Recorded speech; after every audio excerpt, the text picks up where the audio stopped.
Greetings and salutations, dudes and dudettes, and I welcome you all back to Pizza Dude's Got 30 Seconds.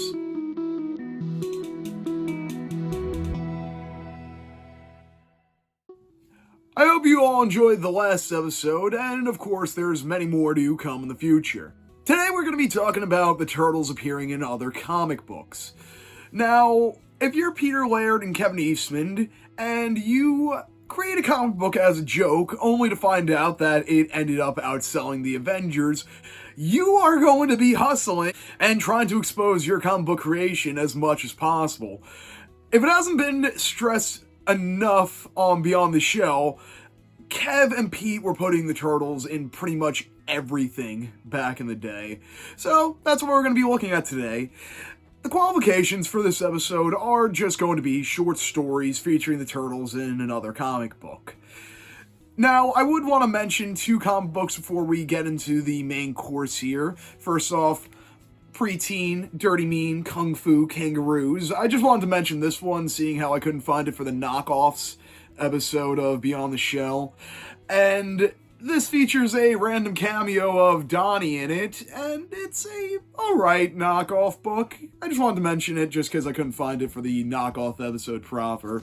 I'd also like to mention Savage Dragon Destroyer Duck, seeing how it features the Turtles, even though I felt they lost way too easily in this comic. But with that being said, let's get into the main comics. So, first up is from First Comics, ironically, and we're going to be looking at Grimjack 26.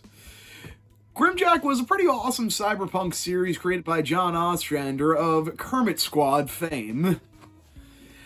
This featured the Turtles in the backup feature known as Mooden's Bar, and it would also feature some other indie characters of the time and was also collected in Mooden's Bar Annual number 2. This would be a pretty interesting adventure for the Turtles, and it would come about seeing how First Comics was putting out the trade paperbacks of the original Mirage books at the time. So this was a pretty no-brain team-up for the publishers. The story just lets Peter Laird go full crazy, and I do believe this is implied to be during the Triceraton arc, seeing how they are hanging out with Fugitoid. This is just a love letter to Star Wars, seeing how Peter Laird gets to go wild with the art, and it is just a straight love letter to Star Wars. Raph ends up getting into a fight, and like any good fight is solved by the intervention of booze. Everyone ends up having a jolly old time, and this is just a ridiculously fun story. Now, these first 3 stories I will be discussing are easily found in either Shell Shock, aka The Bibble, or TMNT The Ultimate Collection by IDW Volume 6. Next up, we'll be looking at Anything Goes number 5. Now, Anything Goes was a pretty neat anthology book. I know there's also a cover featuring Cerebus. I have one featuring Usagi by Sansekai. Weirdly, no Usagi story, but still pretty good issue. Anything Goes number 5 featured the Turtles in a very interesting situation given the cover, but it is one of the best stories and one of my personal favorites. The road trip is a masterpiece. No spoken words, just the Turtles going on a road trip, and in the end of it, seeing Alien. I love this story so much. It is a masterpiece and doesn't even need a single word to be spoken just to get the message across. Yeah, the Turtles live a pretty chaotic life fighting foot soldiers, Baxter Stockman, Triceratons, and other monsters, but this just shows a really nice side and just a moment of the Turtles actually being able to be teenagers for a couple hours or so. And no words need to be spoken to get that across to the reader. This story is so good, I really do think it inspired the intro scene to Mutant Mayhem. Instead of seeing aliens, they were watching Ferris Bueller, and I'm curious to know which would you rather be watching, Aliens or Ferris Bueller. Of course, Kevin Eastman and Peter Laird were huge Aliens fans, and either or is a masterpiece by my book. Last up, we'll be looking at The Quest for Lost Dreams. Now, this was a pretty awesome special featuring the Turtles and a bunch of other independent characters from the time, and it was a literacy beneficiary comic. I know, actually, Shell Shock also was one, and the intro story for that goes along with the theme of literacy and accomplish anything.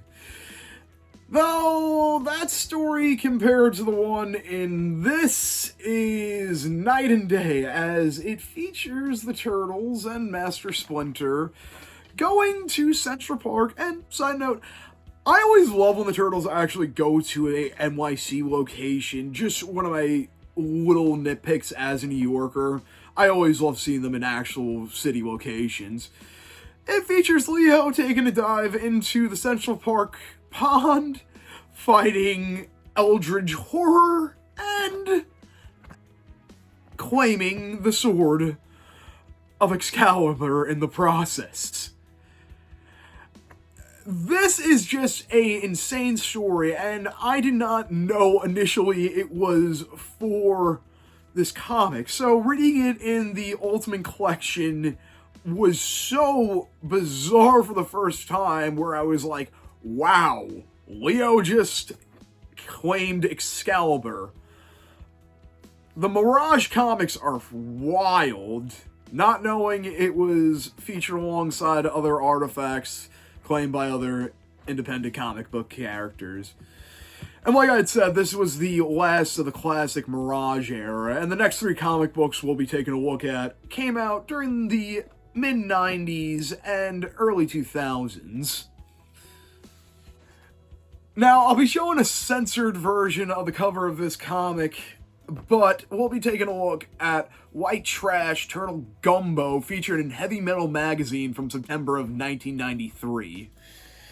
During the era where Kevin Eastman was actually the editor-in-chief of Heavy Metal. Kev was always a huge fan of European comics, and this was just him flexing his love of the medium. I would definitely like to do a full Beyond the Shell of Kevin Pete's exploits during the 90s, and they had a lot of crazy investments during those times. But feature an Elseworld story of the Turtles, and it is just a bizarre one. It features two rednecks trying to capture and eat the turtles, and by the end of it, they end up resorting to cannibalism.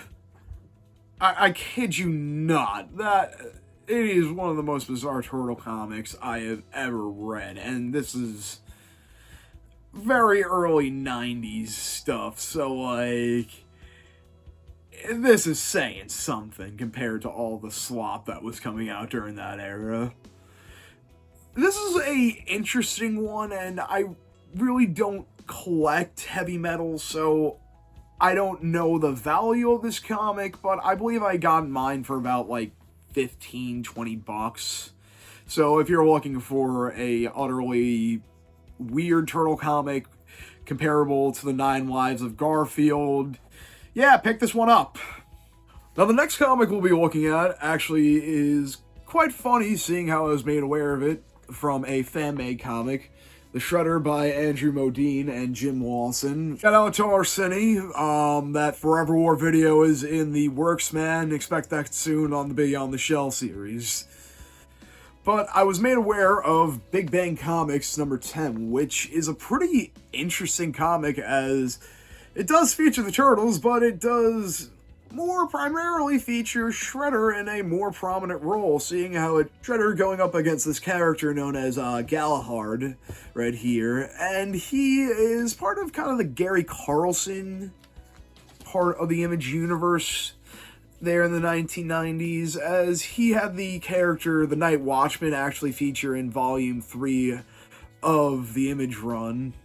Now, this is a pretty fun story featuring Galahad trying to face the Shredder and the assassin known as the Headhunter, and it features him taking on some foot soldiers, eventually getting his ass handed to him, saved by Splinter, taken in, healed up, and he asks him to kill the Shredder, but he respectfully declines and then proceeds to train the Turtles to do the deed. By the end of the comic, Galahad wins, but it really isn't a successful victory in the end. This is a pretty neat comic, as I've been kind of interested to take the deep dive into Gary Carlson's other non-TMNT comic books that he did at Image. Now, the last comic we'll be discussing for today is Digital Webbing Presents number 24. Now, as you can see here, my comic is the Jack Kirby homage cover. Now, there was a TMNT one and a cover for the Gargoyle character that featured in this. The TMNT story is by Dan Berger and is a really fun throwback to the old Mirage short stories of Raph beating up some foot soldiers, but realizing that he has an appointment that he needs to get to. We're shown in the end that he was rushing home to win a bet with the other guys, and then is shown to not have to pay for the delicious, succulent Chinese meal. Truly, comics like these are just democracy manifests. I love stories like this where it's a very big setup only to be a small little payoff in the end, though just something fun and bittersweet. And I always love the moments of the Turtles just being brothers and having a family meal. I did try to see if the place that Raph got the Chinese food from was actually real, but like trying to find a rose garden in the city was a pretty stupid task to try to take on. Anyway, those are all the comics that I have to discuss for today. Now, the first three stories, like I'd said, are easily accessible through the Shell Shock trade paperback. Again, that's going to run you a little bit of money if you're looking to get that, but again, it's that authentic Mirage experience.